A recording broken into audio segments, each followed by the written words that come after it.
G'day guys, OneManClan, time for a drive, a chat, a post Rock2ober 2020 chat. And it is Melbourne time, just past 5 p.m. And been on the computer all day, and now I just have to look into the distance as I'm driving, which is, it's actually quite a bit of a relief to my eyes, man.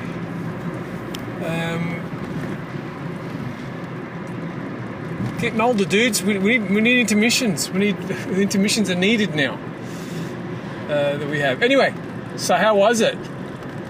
Well, it was exciting. Rock2ober is always exciting. At the end of the day, no matter what happens, it's always an exciting thing to have people who the regulars plus also extras there, an extra number of people there. A few technical issues. I didn't do that much. I didn't really push the promotions this year. I didn't individually write to people, which I've done in previous years. I think because maybe I'm wrong. I don't know. I just felt that it's kind of like a girl who, let's say you ring her up and you say you want to go out. She's like, oh yeah, maybe I'll come out with you, and she does. And on one hand, great, congratulations, you went out with her. Let's say you seduced her and you went all the way, and it's like, oh yeah, and you think, yeah, well, on one hand, yes, we can tick that thing, say yes, we did it, we succeeded. But on the other hand, sometimes you think, well, what, you want the girl to call you. Sometimes the girl just, hey, when can I see you again, and that kind of thing. So, although there might be less people, the fact that I didn't have to hassle people, or, it's not hassle. Maybe I'm wrong. Maybe it's just promotions, and there was just part of promotions, and I failed. You know what I mean? And now in hindsight, maybe I shouldn't have taken it that way. I don't know.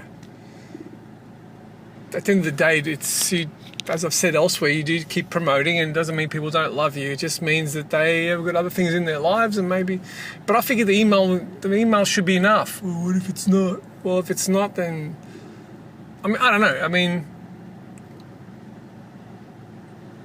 How much salesmanship can you push to letting someone know? AC/DC do it too. If AC/DC is available, you play a bit of Thunderstruck or Dirty Deeds, and people either feel something, they go, oh yeah, all right, let's go see AC/DC. Or if they say, oh, not really, at what point do you play them Hell's Bells? Do you tell them once again how Angus, show footage of Angus jumping up and down? Yes, it's possible if you just kept pushing and pushing and pushing that you'd get this amazing sellout crowd. But at the same time, there is, I guess I wanted the feeling of people who really wanted to be there. People who are, the dedicated the fans, let's call them. And it's true. I remember years ago, I saw Iron Maiden here in Melbourne. They were playing, I think, Power Slave, and it was an amazing show, and it was big and massive and everything. And years later, they came back to Melbourne for another tour, and they weren't that big this time. Same venue, but the show was, the lighting show was small. It was more humble.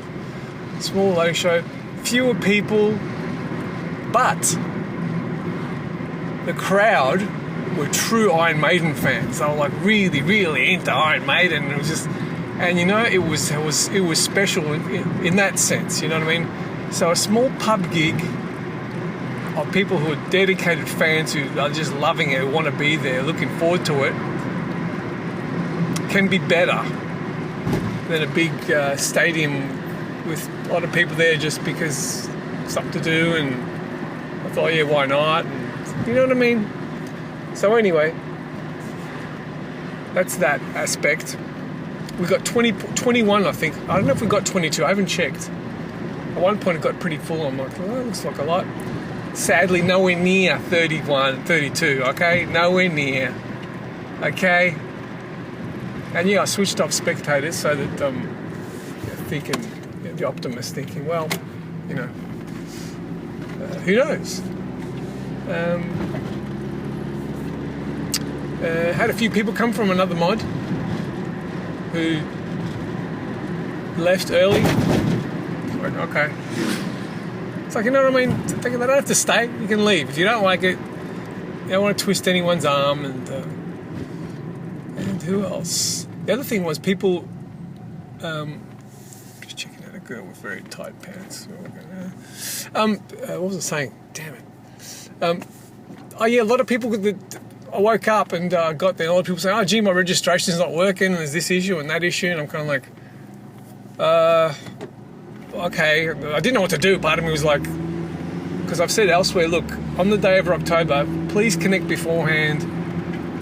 You know, don't talk to me on the day. I'm just a player. At the end of the day, I'm just a player. I just want to rock up and play, and not have to worry about this and going to the database and updating blah blah blah. And on the other hand, a lot of people, they haven't played for a while. I want to give them a good experience, and you know, if you're not registered, you don't get full access to all the weaponry and stuff. So at the end of the day, I thought, all right, whatever. So I spent a lot of, in the beginning, I spent time doing that and fixing a few people's. What can you do anyway? And also, a lot of them we're using the AGR client, so it's kind of like, all right, they gave it a go, and I want to make sure everything looks fantastic. So I turned on Rock2ober, the pre-match thing, and the band wasn't there. And I was like, oh man, what the hell's going on? The band. And I checked and I've got these settings on the server. It was like the obviously band, the siesta, this. What the hell's happened? Why isn't the band working? And for some reason in my code, again, you know, I'm not a full timer here with this. I haven't, some code I haven't touched this code for a year. So for some reason it was switched off. The band was switched off, so I didn't know what to do. And I was like, should I restart it? And I don't want people getting pissed off. On the other hand, it's Rock2ober. You've got to have the band playing the song. It's part of the event. And anyway, so yeah, I restarted. Did I restart it? I don't remember. Anyway, got started, and I'm not going to talk about the actual gameplay itself. I think the first half, I think Blue won. I think Blue won all the matches this time. Both part 1 and part 2. And a lot of it was because a lot of Reds were sniping. I don't quite know what to do about that. What can you do? If people want to snipe, they're going to snipe. It's a bit silly because you can, oh geez, look at this massive. Driving past this thing, I don't know what the hell it is. It's this massive, disgusting concrete construction. Anyway, how big is it going to get? I should take a photo and show you guys what I'm talking about. Saying, oh my god. Because on the right, I've got this beautiful... I'm going over a bridge right now. There's trees everywhere. It's lovely. But somewhere in some government department decided that, yeah, we should turn it into bloody... Anyway. So anyway, that's... I'm not going to go on too long. The gameplay was a bit ad hoc. I'm just getting the correct lane. Thank you. Okay, now I can talk. So it was main points. I didn't do my I switched. I went from I was blue, but red wasn't having any luck, so I switched to red. And some sneaky things today come to mind. Some Shaka was there, and Shaka was he was using. See, this is the thing. We play with the regular players, right? And these guys are really, really, really, really good. But you kind of learn their little tricks after a while. You think, oh, no, he's going to do this, and King of Ping's going to do that. You know, and then his Navigator's going to try this, and people know me, I get predictable here. I'll give it away. I'll go engineer, and then when everything fails, I figure, all right, they've obviously customized and spent a lot of time going anti-classing my engineer stuff, so I go something completely different, either knifer or mines or something like that, right? But you get players that haven't played for a long time, and they'll try stuff and you don't know what they... Shaka was doing the holo, so he walks up. I think I was trying to stab him at one point, and then suddenly I'm surrounded by another. It took me a while to realise there wasn't two reds. One of them was the bloody hologram, the holo, and I was sitting there trying to stab the hologram, and it worked. It worked. In the frenzy of battle, the hologram can really help to confuse the enemy. They don't know what's going on.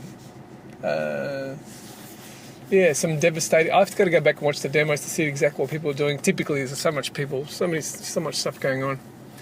Anyway, it was terrific. It was a terrific. I got into it. It took a while. I think the second match I got more into it, because the first match I was kind of worried about this and that and settling in and technical issues and team tough mode was on. Apologies for that. Tough mode was on. The code has gotten really complicated, guys. Sorry about that. I couldn't figure out where there's a setting server on AGR. It's the tough mode on, and there's the bit about tough mode, is it on in the first place? Then there's it should be force it on. It's a separate setting. Force AGR, force tough mode, map mode, and there was another one as well. Anyway, it gets messy, and I've been. Yeah, I had to. Anyway, look, it's done. It's what I'm sure people didn't mind. Whatever, you just reconnect, man. Anyway, there's a problem. So that's it. I'm tired. I'm babbling on now. I'll leave it there. It was a terrific day. A lot of fun. We hit 21, and yeah, the 12th of October. I don't know if I'll do a video. I don't know.